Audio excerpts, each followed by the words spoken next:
কলিপাবনাবতার শ্রী শ্রী গৌরাঙ্গ মহাপ্রভুর পরম অন্তরঙ্গ পার্ষদ শ্রী শ্রী ষড়গোস্বামী পাদির অন্যতম আচার্য পরম পূজ্যপাদ শ্রীশিলা জীব গোস্বামী চরণ তাঁর শ্রী ভক্তি সন্দর্ভ গ্রন্থে 148 অনুচ্ছেদে সাধন ভক্তির গুণ বর্ণন প্রসঙ্গে ভক্তির আভাস মাত্রে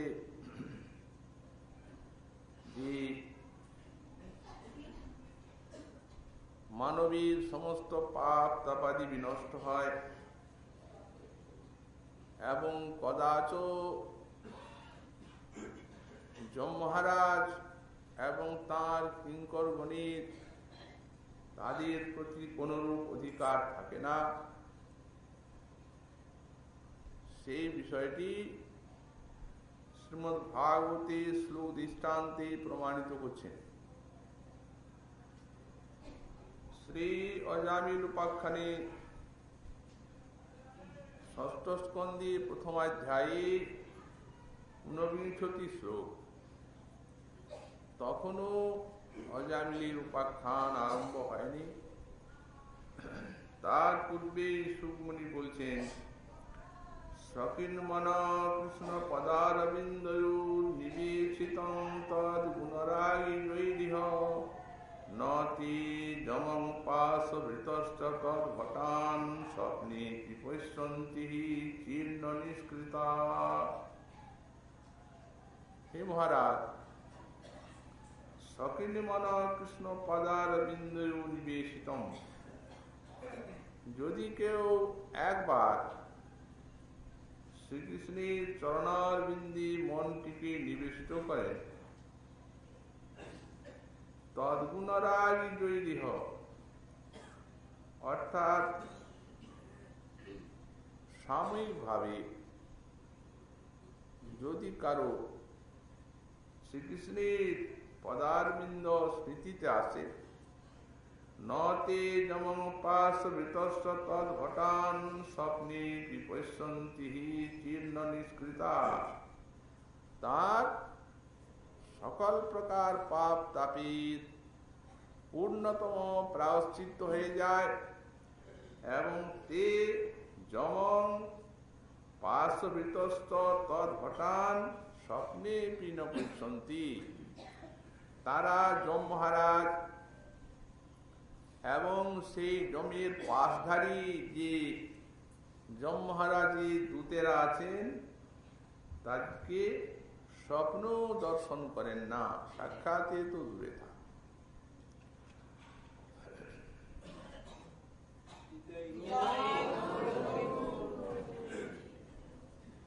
এই শ্লোকের ব্যাখ্যা প্রসঙ্গে গোস্বামীপাদ বলছেন, ইত্যত্র তদ গুণরাগীতি বিশেষণম তু তেষাং তদ দৃষ্টিপথ গমন সামর্থ্যস্যাপি যৎ ঘাতকম।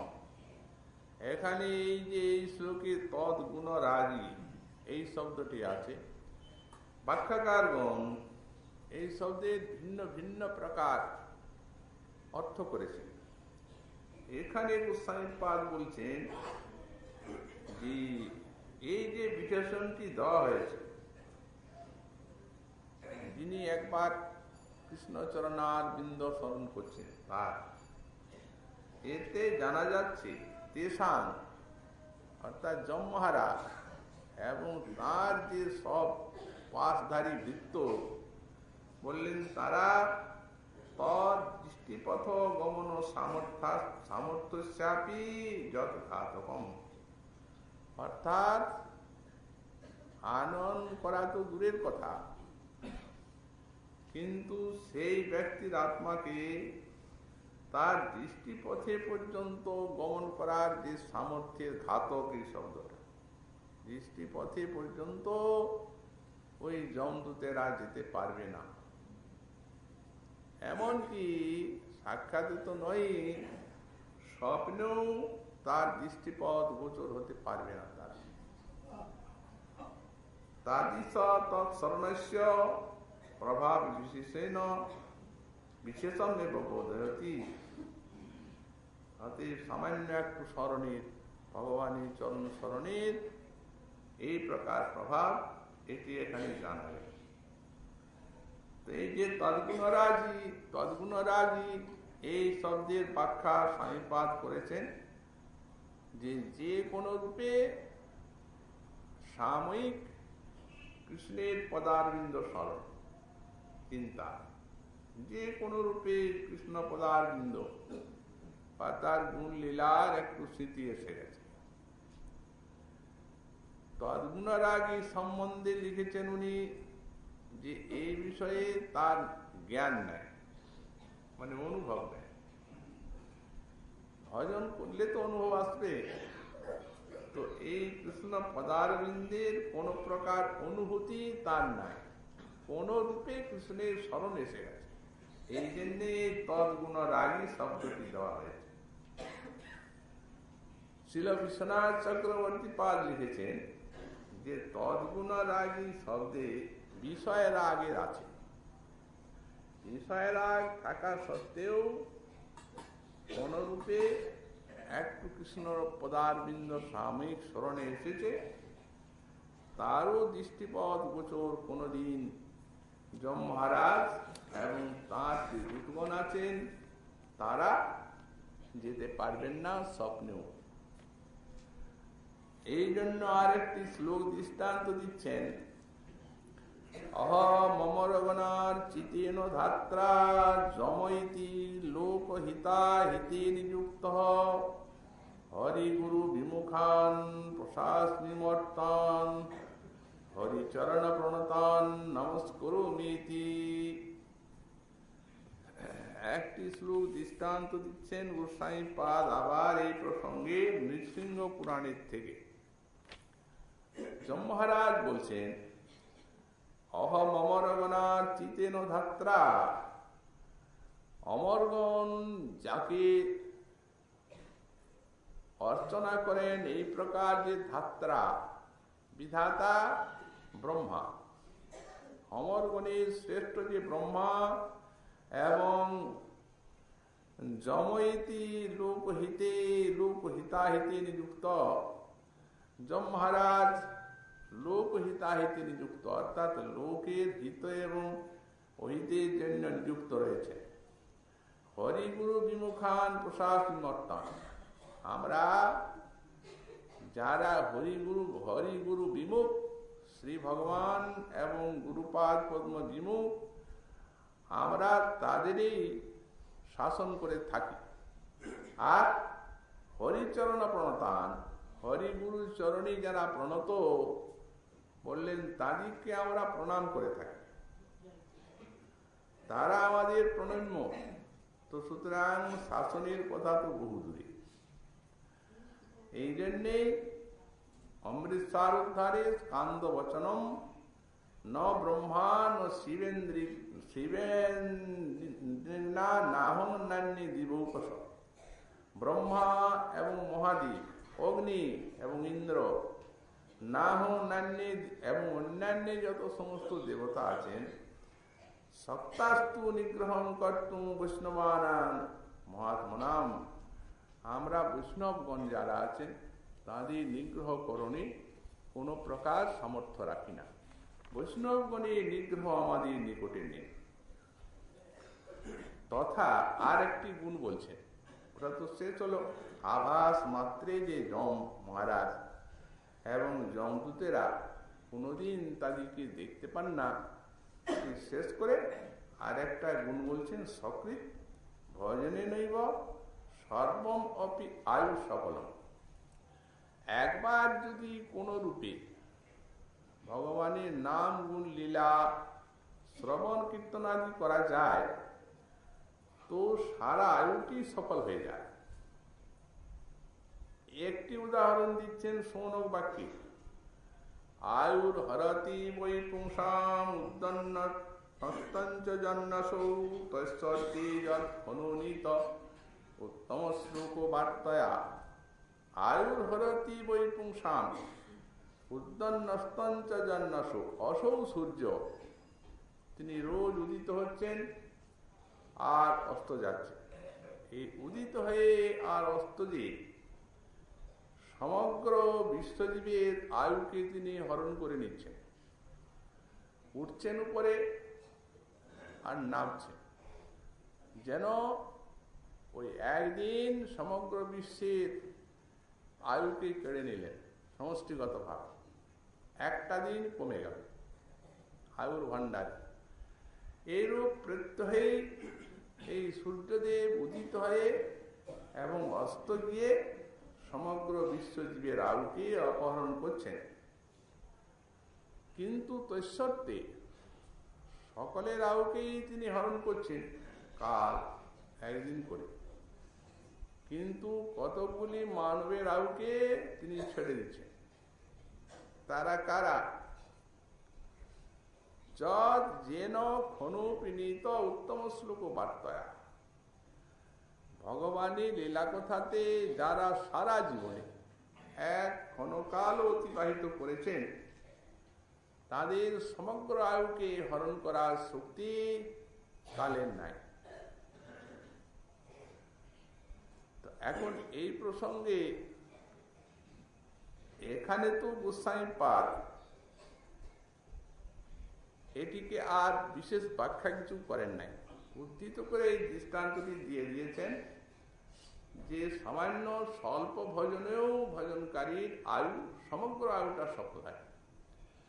কিন্তু শ্রীমদ্ ভাগবতে যখন শ্লোকটিকে ব্যাখ্যা করছেন, তখন গোস্বামীপাদ লিখছেন যে আচ্ছা, কতটুকু আয়ুকে হরণ করছে না? যে সময়টা ভগবানের শ্রবণ কীর্তনে অতিবাহিত হচ্ছে, সেই সময়টাই তিনি হরণ করছেন না, না সারা আয়ুটাকেই হরণ করছেন না? সেখানে বললেন না, সারা আয়ুকেই ছেড়ে দিচ্ছেন।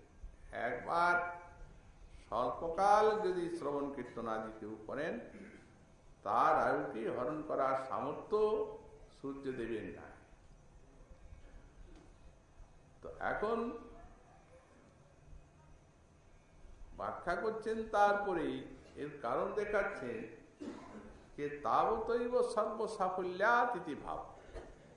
অর্থাৎ ওই যে এক ক্ষণকাল ভগবত কথাতে বা ভজনে তিনি অতিবাহিত করলেন, তাতেই সারা আয়ুটা সফল হয়ে গেল। কি করে হল? বলছেন ওই যে সামান্য কাল তিনি ভজন করলেন, সেই ভজনটি শ্রবণ কীর্তন অর্চন বন্দন যে কোনো, তার মনের বা চিত্তের মধ্যে এমন একটা আনন্দের পরশ দিয়ে গেল যে তিনি আর ভজন না করে থাকতে পারবেন না। ধীরে ধীরে ধীরে ধীরে ধীরে ধীরে ওই শ্রবণ কীর্তন বাড়তে থাকবে এবং সমগ্র জীবনটাই শ্রবণ কীর্তনময় বা ভজনময় হবে, এবং ভক্তের আয়ুর উপরে কালের কোনো প্রভাব নেই। তার কারণ বৈষ্ণবের দেহ প্রাকৃত কবু নয়, অপ্রাকৃত দেহ ভক্তির চিদানন্দময়। বৈষ্ণবের কর্তা কাল নয়, এর পূর্বেই বললেন। এখন এখানেও প্রশ্ন হতে পারে যে ইনি বলছেন একটু সামান্য ভজন করলে আয়ুটা সারা আয়ুটা সফল হয়ে গেল। এখন বাদীপক্ষ প্রশ্ন করছে যে ভজনের দ্বারা তুমি বলছো যে আয়ুটা সফল হয়, কিন্তু যারা সারা জীবন ভজন করছেন আমরা দেখতে পাচ্ছি তারাও মরছে। কাল যদি হরণ না করতেন আয়ুটা, তাহলে তো তারা অমর হয়ে থাকতেন।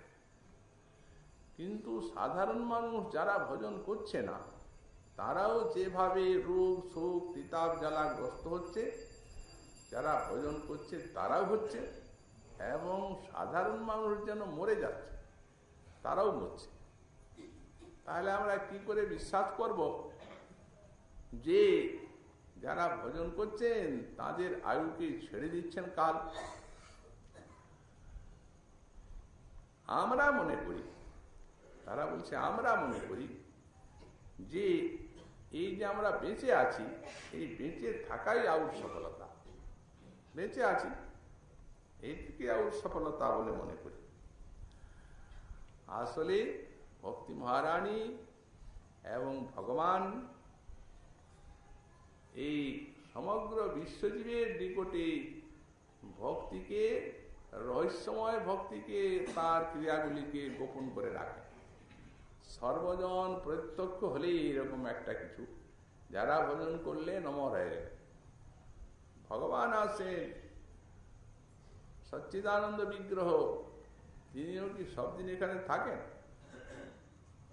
লীলা শেষ হয়ে গেল, চলে গেলেন। মহতেরাও আসেন, লীলা সমাপ্ত হলো, চলে গেলেন। তো সুতরাং এর নামই হচ্ছে মরলোক। অতএব এখানে যারা ভজন করছেন তাদেরকে যে এখানে থেকে নিয়ে যাচ্ছেন ভগবান, বাইরে মৃত্যু একরকম দেখা গেলেও ভিতরে যথেষ্ট ভেদ আছে। দৃষ্টান্ত দেওয়া হচ্ছে যে যেমন একটা ইঁদুরকে যখন বিড়াল ধরে তখন তাকে কামড়ে সংহার করে ফেলে, খেয়ে ফেলে। সেই বিড়ালি যখন রাত্রিকালে বাচ্চাগুলিকে একটা নিরাপদ স্থানে নিয়ে রাখে, তখন ইঁদুরকে যে কামড় মারে যে দাঁত, সেই দাঁত বাহিরে কামড়টা ওই রকমই দেখা যায়, কিন্তু ইঁদুরের মতো কি বাচ্চাগুলিকে কামড় মারে? স্নেহের কোমল কামড় দিয়ে, আর শীতের সময় যেখানে উনুন যেখানে গরম সেই জায়গায় নিয়ে রাখে। তো বললেন তেমনি এই কাল ভগবানের একটা চেষ্টা। অতএব যখন বহির্মুখ জীবকে ধরে তখন ওই ইঁদুর ধরার মতো সংহার করে আর নরকে ফেলে দেয়। আর যখন সেই ভগবানের চেষ্টা কাল ভক্তগণকে নিয়ে যান, তখন স্নেহের কোমল কামড় দিয়ে ওই দেখায় একই রকম নিয়ে ভগবানের পাদ পদ্মে তাঁর সেবাতে নিয়োজিত করে দেন। দুটা কি সমান? আকাশ পাতাল কথা। তবে হ্যাঁ, তুমি যে বলছো বেঁচে থাকাই আউর সাফল্য, হ্যাঁ তুমি বলছো ভজন করলে আউর সাফল্য, আমরা বলছি বেঁচে থাকাই আউর সাফল্য। তখন বলছেন তরব কিন জীবন্তী ভস্ত্রা কিন সসন্তুত ন খাদন্তি ন মেহন্তি কিং গ্রামে পশবু পরে। তখন উত্তর দিচ্ছেন তরব কিন জীবন্তী। বললেন গাছগুলি কি বেঁচে নাই? যদি বেঁচে থাকাই জীবন আউর সাফল্য হতো, তাহলে আপনার থেকে একটা গাছ অনেক সফল, অনেক দিন বেঁচে থাকে। আপনি তোর দিন বাঁচবেন একটা গাছের মতো। আর 7 পুরুষের গাছ এখনো আছে, দেখা যাচ্ছে। অতএব তাহলে বৃক্ষই সফল হয়ে যাক তার আয়ু। তখন সেই পক্ষ বলছে আরে কি বলছেন মহাশয়, একটা গাছের বাঁচা আর আমার বাঁচা, আমি নিঃশ্বাস প্রশ্বাস নিচ্ছি, জীবনী শক্তি আছে আমার, আপনি বলছেন গাছের বাঁচা। তখন বলছেন ভস্ত্রা কিন সসন্তুত। যদি আপনার এই নিঃশ্বাস প্রশ্বাস নেওয়াটি আপনার আয়ুকে সফল করে, তাহলে আপনার থেকে একটা ভস্ত্রা, ওই যে কামার ঘরের হাঁপড়, ও অনেক সফল। আপনি ওই রকম নিঃশ্বাস প্রশ্বাস দিতে পারবেন? সারাদিন রাত এমনি করছে। আরে মহাশয়, ভস্ত্রার সঙ্গে, জড় ভস্ত্রার সঙ্গে আমাকে দৃষ্টান্ত দিচ্ছেন। আমি খাচ্ছি দাচ্ছি ভোগবিলাস করছি, এটা কি গাছেরই আছে না ভস্ত্রার আছে? তখন বলছেন কিং খাদন্তি কিংবন্তি নোংরা নগ্রামে পশব পরে, বললে যে গ্রাম্য পশুগুলি আছে মহাশয়, জেলি কুকুর আছে, শুকর আছে, গর্ধব আছে, এগুলি কি খায় না? ওগুলিও তো খাচ্ছে, তাদের তো স্ত্রী সঙ্গ আছে। অতএব তাহলে তারাই শ্রেষ্ঠ হোক, কারণ আপনার থেকে তারা বেশি খেতেও পারে এবং সব বিষয়েই তারা পড়ে। আরে মহাশয় কি বলেন, একটা পশুর সঙ্গে দৃষ্টান্ত দিচ্ছেন, আমি এত বড় একটা নেতা, সারা পৃথিবীর মানুষ আমাকে মানছে গুনছে, এত প্রশংসা ইত্যাদি, আর আমি একটা এত বড় নেতা আর পশুর সঙ্গে দৃষ্টান্ত দিয়ে দিলেন। তখন বলছেন সবীর বরা হস্ত্র করে সংস্তুত পুরুষ পশু ন যৎ কর্ণ পেথোপেত জাতু নাম গদাগ্রজ। মহাশয় তাহলে বলি, সবীর বরা হস্ত্র সংস্তুত পুরুষ পশু, এই স কুকুর, বেড়ি বরাহ শুকর, যেগুলো 20 টাকা, খড় গাধা, সবির বড়া হস্ত্র আর উষ্ট্র, এই চারটা, এই চারটা পশু দেখেন তাদের সঙ্গে আপনার কোনো পার্থক্য নেই। সব বৃথা ক্রোধ করে, বৃথা চিৎকার করে, তেমনি মানুষ এই ক্রোধী চিৎকার করছে, রাগ করে। বীরবরাহ 20টা খায় আর বিষয় জীব বিষয় 20টা ভক্ষণ করছে। উষ্ট্র কণ্ঠক চর্বণ করে, বিষয়ী জীব বিষয়রূপ কাঁটাকে চর্বণ করছে। ভগবানের নাম গুণ লীলা যে আমরা পল্লব, তাকে ছেড়ে আর বিষয়রূপ কাঁটা খাচ্ছে। খড় গাধা, গাধা যেমন ব্যর্থ অন্যের বোঝা বয়, তেমনি তুমি ব্যর্থ স্ত্রী পুত্র সংসার বন্ধু বান্ধবীর বোঝা দিন রাত বইছ, ভরণ পোষণের বোঝা। তো অতএব তাদেরও যা আছে গ্রাম্য পশুদের, তোমারও তাই আছে। তবে হ্যাঁ, তুমি বলছো আমি একটা নেতা, এত লোকে আমাকে স্তুতি করে, তখন তোমাকে পশু না বলে মহাপশু বলবো। গোস্বামীপাদ বললেন মহাপশুর বেতন। পশুগুলি স্তুতি করছে, আপনাকে তো কোনো ভক্ত স্তুতি করে না। যদি কোনো ভক্ত মহানুভাব আপনার প্রশংসা করতেন তাহলে না হয় জানেন, কিন্তু আপনারই মতো পশুগুলি স্তুতি করছে, অনেক পশু। তাহলে আপনি সেই পশুগুলির মধ্যে শ্রেষ্ঠ হন। মহাপশুরের তথ্য, এই মহাপশু বলে আবার চরম গাল দেওয়া, পশুর থেকেও মহাপশু, কারণ তাদের বন্ধনটা আরো অনেক বেশি। মহাশয়, আপনার জীবনটাই কেবল বিফল নয়, কিন্তু ভজন না করলে প্রত্যেকটা অঙ্গ প্রত্যঙ্গ নিষ্ফল। তারও দৃষ্টান্ত দিয়েছে ওই প্রকরণে। বলবো? হ্যাঁ বলুন না শুনি।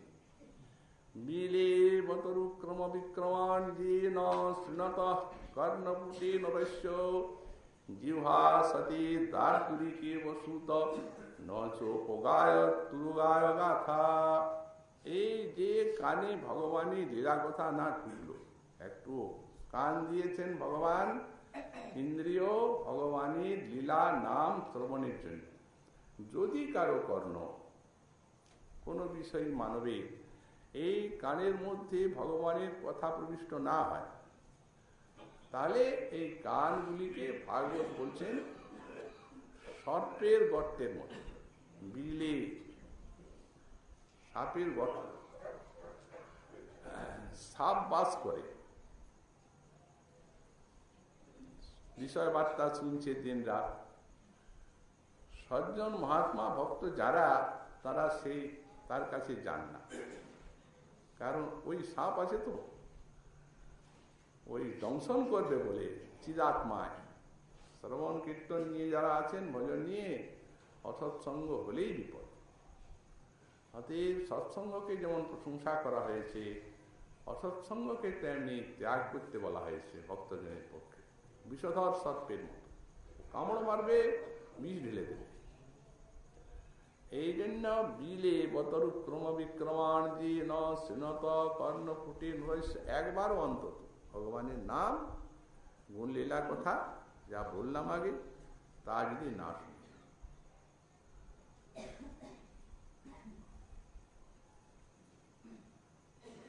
জিহ্বা সতী দার্দরিকে বসুত নোচো ভগায় তুরুগায় গাথা। সৌনকের উক্তি এই প্রকরণটা। এই কথা অমৃত পান করেছেন তো অনুভূতির কথা বলছেন।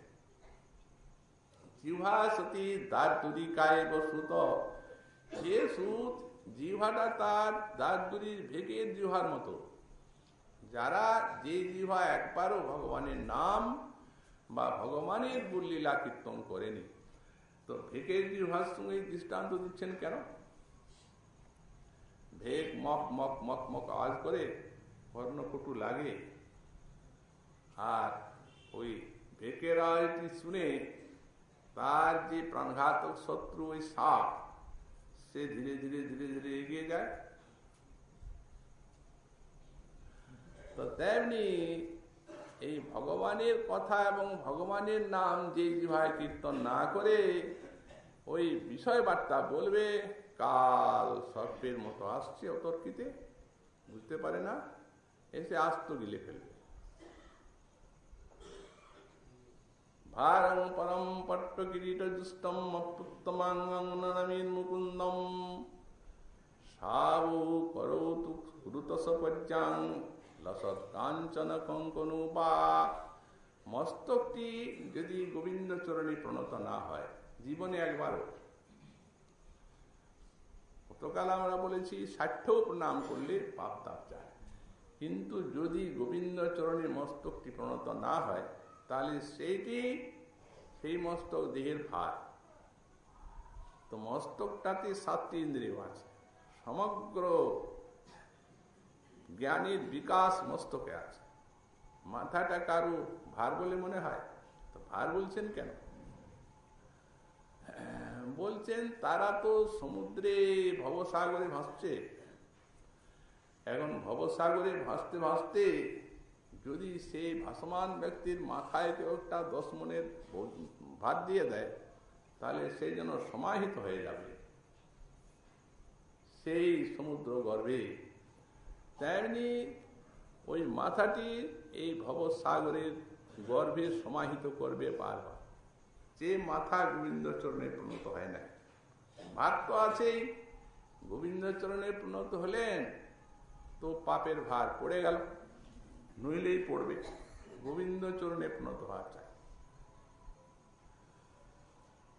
সাব করণ ক্রুত সপজ্জাং হরে লসৎ কাঞ্চন কঙ্কনু বা। যে হাত ভগবানের পুজো সেবা না করে, ভক্তের সেবা ভগবানের সেবা না করে, সে হাতগুলি মৃতের হাত। সাবও করো।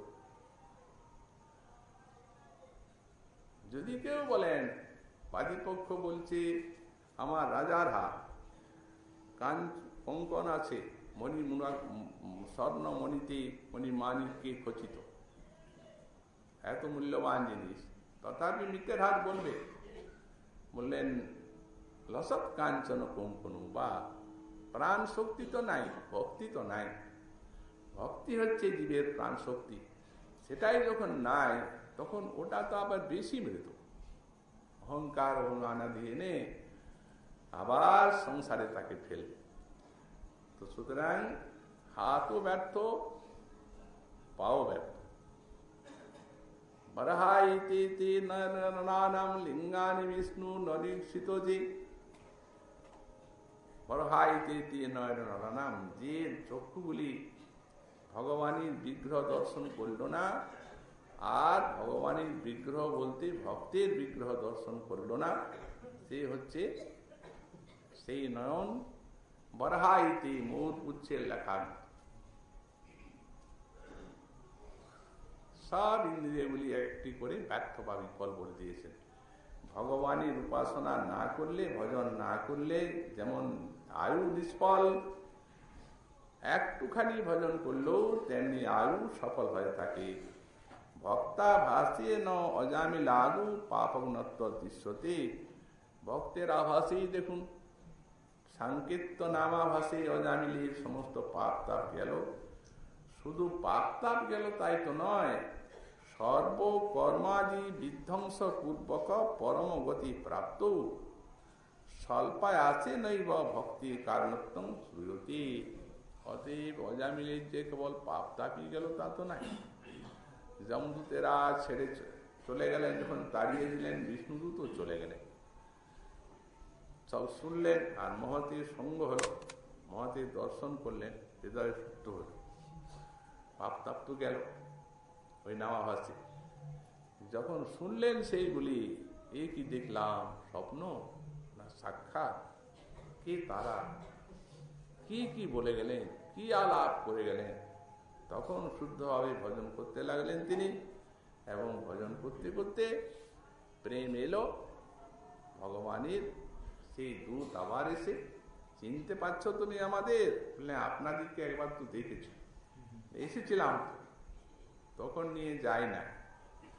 কারণ গোস্বামী পাদ বললেন, নাম গ্রহণ দুই প্রকারে হয়, একটা কেবলত্বেন আর একটা স্নেহ সংযুক্তত্বেন। কেবল নাম গ্রহণ, নামে ভালোবাসা নাই, স্নেহ নাই। এই কেবল নাম গ্রহণ যদি অপরাধ না থাকে, তো এই কেবল নাম গ্রহণে বৈকুণ্ঠ লোক প্রাপ্তি হবে। বৈকুণ্ঠ লোক প্রাপ্তি হবে, চতুর্বিধ মুক্তির মধ্যে কোনো মুক্তি পাবে, সেবাদ্বার হবে না, ঐশ্বর্যোত্তরা মুক্তি পাবে। দুই প্রকারে এই মুক্তিগুলি আছে। সাযুজ্য তো ভক্ত নেয় না, সেটা ব্রহ্ম সাযুজ্য থেকেও ঈশ্বর সাযুজ্যটা ধিক্কার। কারণ ঈশ্বরের সঙ্গে মিলে যাচ্ছে, তাতে অনেক অপরাধ আছে শক্তি। এই জন্য ব্রহ্ম সাযুজ্যের থেকেও ঈশ্বর সাযুজ্যটা ধিক্কার ভক্ত মনে করে। তবে হ্যাঁ, ওই চারটা মুক্তি, শাস্তি সমান ঐশ্বর্য, সারূপ্য সমান রূপ, সামীপ্য সম্মুখে সামনে থাকে। এখন এই যে মুক্তিগুলো আছে, এই মুক্তিগুলা তো যারা ভক্ত তারা মুক্তি না নিবে এগুলা হয়। আর সেবা যে পাবেন ভক্ত, ভগবানের সমীপে থাকতে হবে, কারণ সেবা হবে কি করে? সামীপ্য এলো। সারূপ্য, আপনি মঞ্জুরি স্বরূপ হবেন, তবে তো রাধারানী নেবে, সমান তো হয়ে গেল সারূপ্য। শাস্তি সমান ঐশ্বর্য, সেই ধামে বাস, চিদানন্দময় বিগ্রহ, এবং সেটি সারূপ্য।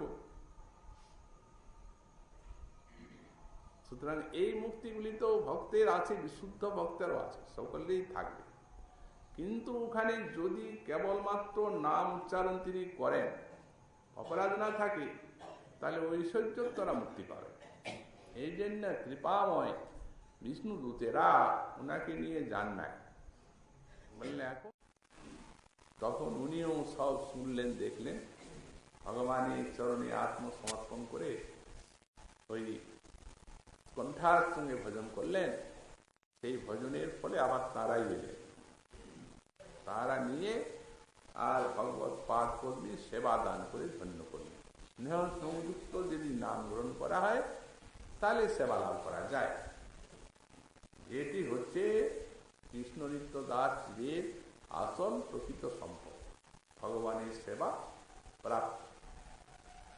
তো এই জন্যই ওই যে স্নেহ সংযুক্ত শব্দটি দিয়ে প্রীতি দেন নাই, ভালোবাসা দেন নাই, স্নেহ দিয়েছেন।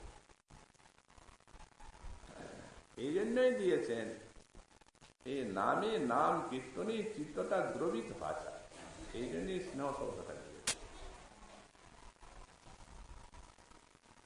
কীর্তন করতে করতে করতে করতে চিত্তটা দ্রবিত হলে তখন ভগবানের পাদ পদ্মে শীঘ্র প্রেম পেয়ে তিনি আর সেবা লাভ করে ধন্য হবেন। এই জন্যই বলছেন, স্বল্পা আছে নৈব ভক্তি কারণোত্তম। যেহেতু ওই সামান্য আয়াস। কি করলেন তিনি? কোনো আয়াস নাই, অপরাধ ছিল না, এই তার জাগুন। তাছাড়া পাপ তাপ তো বহু ছিল, বিস্তার ভাবে পাপের বর্ণনা আছে ভাগবত। যখন অজামিলের উপাখ্যান আরম্ভ করলেন তুগুনে, সুতরাং আয়াস বলতেই তো কিছু নেই। নামাভাস সন্তানকে ডাকলেন ভয় পেয়ে, যমদূতকে দেখে বিষ্ণুদূত এলেন, আলাপটা শুনলেন, কিছুদিন শুদ্ধ ভজন করলেন, বাস ভগবানের পাদ পড়লে পরম আকাঙ্ক্ষিত জীবের সেই সেবা পেয়ে ধন্যবাদ কৃতার্থ হয়ে গেল। আমরা পূর্ববৎসরের মতো এবারও এই সময়ে শ্রী ভক্তি সন্দর্ভ গ্রন্থ আলোচনা করলাম। এ তো সাঁইপাদের দার্শনিক গ্রন্থ এবং তার শব্দ বিন্যাস এবং তার সিদ্ধান্ত, এগুলি তার কৃপা না হলে অনুভব করা খুব কঠিন ব্যাপার।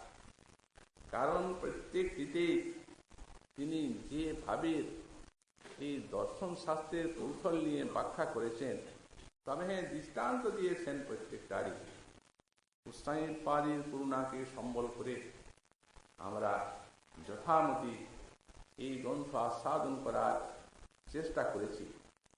এখন ভুল ত্রুটি তো অবশ্যম্ভাবী, যা ভুল ত্রুটি হয়েছে আপনারা নিজগুণে তা মার্জনা করে আর আশীর্বাদ করবেন, কৃপা করবেন সকলে, যেন আপনাদের এই সেবাটুকু নিয়ে যতদিন আউসকাল আছে যেন জীবনকে ধন্য করতে পারি।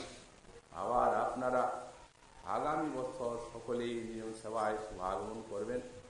আপনাদের আগমনে মুখরিত হয়ে উঠবে এই রাধাকুণ্ড 1 মাস, এবং কুণ্ডবাসী সকলেই পরমানন্দে আপনাদের সঙ্গ পেয়ে ধন্য হবে এই প্রার্থনা জানিয়ে আর আবার এবারের নিয়ম সেবার কথা আমরা এখানেই সমাপ্ত করলাম।